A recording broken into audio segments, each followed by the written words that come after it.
अर्जुन ने कहा, हे जनार्दन, हे केशव, यदि आप बुद्धि को सकाम कर्म से श्रेष्ठ समझते हैं तो आप मुझे इस घोर युद्ध में क्यों लगाना चाहते हैं।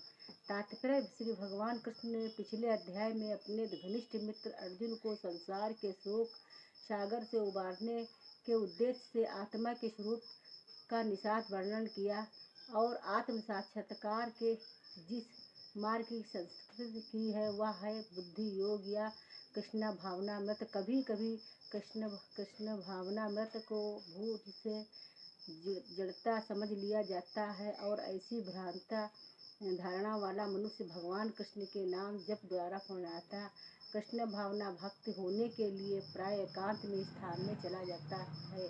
किंतु कृष्ण भावनामृत दर्शन में प्रशिक्षित हुए बिना एकांत स्थान में कृष्ण नाम जप करना ठीक नहीं। इससे आबोध जनता से केवल संस्ती प्रशंसा प्राप्त हो सकेगी। अर्जुन को श्री कृष्ण भावनामृत या बुद्धि योग ऐसा लगा मानो वह सक्रिय जीवन से संन्यास लेकर एकांत स्थान में तपस्या का अभ्यास हो।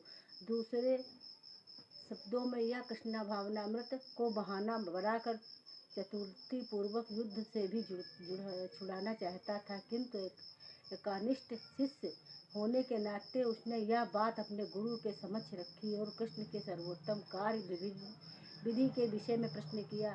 उत्तर में भगवान ने द्वितीय अध्याय में कर्म योग अर्थात भगवान कृष्ण भावना भक्ति की कर्म की विपुष्ट व्याख्या की है।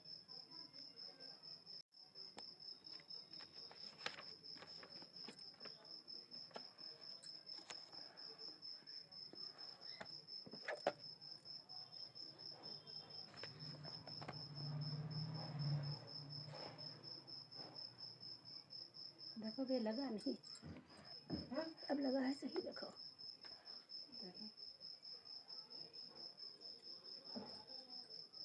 थोड़ा नीचे करो बस, उसको दबाओ, पन्ने को उड़ रहा है। वो पन्ना उड़ता ही है, क्या करेंगे।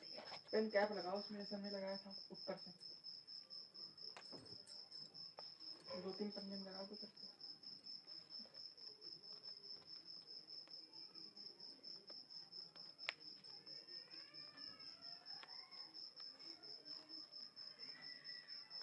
नहीं लग रहा। ज्यादा मोटे नहीं, कम मोटे में लगाओ। कम पन्ने पकड़ो, 2-3 पकड़ो, एक साथ 3-4 तब लगेगा। लगा? ठीक।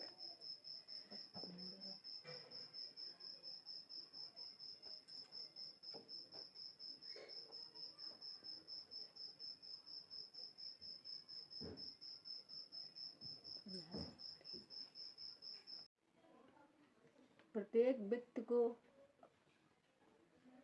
व्यक्ति को प्रकृति से अर्जित गुणों के अनुसार विवश होकर कर्म करना पड़ता है। तो कोई एक क्षण भर के लिए भी बिना कर्म किए नहीं रह सकता। तात्पर्य यह देहधारी जीवन का प्रश्न नहीं है, अपितु आत्मा का यह स्वभाव है कि वह सदैव सक्रिय आत्मा की अनुपस्थिति में भौतिक शरीर हिल भी नहीं सकता। यह शरीर मृत वाहन के समान है जो आत्मा द्वारा संचालित होता है, क्योंकि आत्मा सदैव गतिशील सक्रिय रहता है और यह एक क्षण के लिए भी नहीं रुक सकता। अतः आत्मा को कृष्ण भावना मृत के संसर्ग में सत्कर्म में प्रवृत्त रखना चाहिए, अन्यथा यह माया द्वारा ग्रसित कार्यों में प्रवृत्त होता रहेगा। माया के संसर्ग में आकर आत्मा भौतिक गुण प्राप्त कर लेता है और आत्मा को ऐसे आकर्षणों से शुद्ध करने के लिए आवश्यक है कि शास्त्रों द्वारा आदिष्ट कर्मों से इसे संलग्न रखा जाए। किंतु यदि आत्मा कृष्णावर्त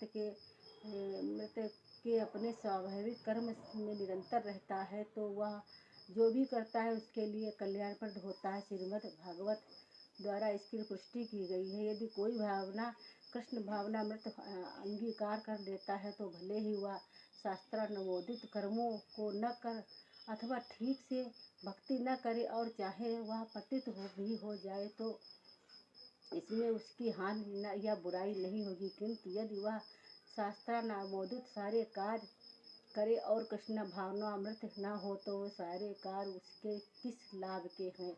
अतः कृष्ण भावनामृत के इस स्तर तक पहुँचने के लिए शुद्धिकरण की प्रक्रिया आवश्यक है।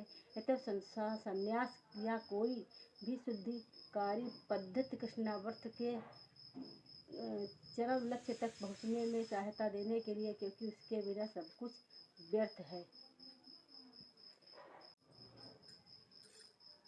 तात्पर्य, ऐसे अनेक मिथ्याधारी व्यक्ति होते हैं जो कृष्णावार भावनामृत में कार्य तो नहीं करते किंतु ध्यान का दिखावा करते हैं, जबकि वास्तव में वे मन में इंद्रिय भोग का चिंतन करते रहते हैं। ऐसे लोग अपने आबोध शिष्यों को बहकाने के लिए शुष्क दर्शन के विषय में भी व्याख्यान दे सकते हैं, किंतु इस श्लोक के अनुसार वे सबसे बड़े धृत है। इंद्रिय मुक्त के लिए किसी भी आश्रय में रहकर कर्म किया जा सकता है, किंतु यदि उस विशिष्ट पद का उपयोग विधि विधानों के पालन में किया जाए तो व्यक्ति की क्रमशः आत्मा शुद्धि हो सकती है। किंतु जो अपने को योगी बताते हुए इंद्रिय तृप्त के विषयों की खोज में लगा रहता है, वह सबसे बड़ा धृत है।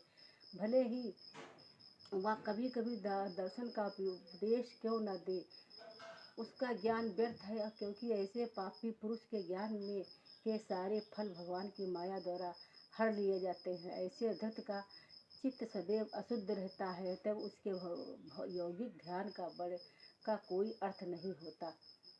दूसरी ओर यदि कोई निष्ठावान व्यक्ति अपने मन के द्वारा कर्मेंद्रियों के वश में करने का प्रयत्न करता है और बिना किसी आसक्ति के कर्मयोग में करने का प्रयत्न करता है, बिना किसी आसक्ति कर्मयोग कृष्णावर्त में प्रारंभ करता है, तो वह अति उत्कृष्ट है। तात्पर्य, जय श्री कृष्ण।